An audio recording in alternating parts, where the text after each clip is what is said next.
After Nick and Judy share a tender moment and finally open up about their feelings, they suddenly realize Pawbert is still alive and already fleeing the scene. Hop on if you're not afraid of a rough ride, Nick jokes, and without wasting a second, the whole group jumps into action. Exhausted, Pawbert rushes home to tell his father what happened, but instead of support, he gets a stern scolding.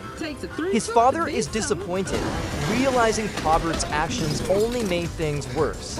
When Judy's team arrives, Pawbert escapes again. The Beaver and Gary stay behind to hold off his family, giving Judy and Nick a chance to continue the chase. Holding a fuel can, Jinx runs into a winding maze-like path. Judy and Nick chase after Pawbert at full speed, determined not to let him slip away again.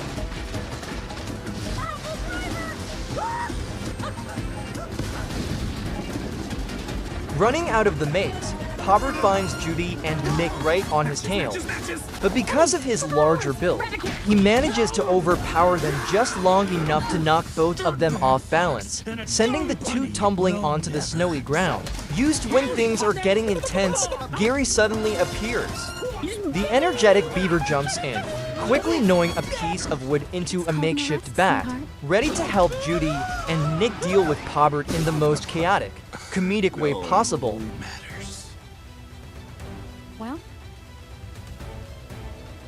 After all the chaos, the group finally reaches an underground chamber that leads to what was believed to be Gary's village.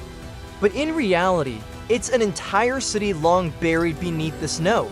As they explore, Gary suddenly slows down. Something about this place feels familiar. He stops in front of an old house, hesitating, clearly unsure of what he might find inside. Inside, the house feels unexpectedly warm and filled with memories. As he explores the room, Gary discovers an old chest.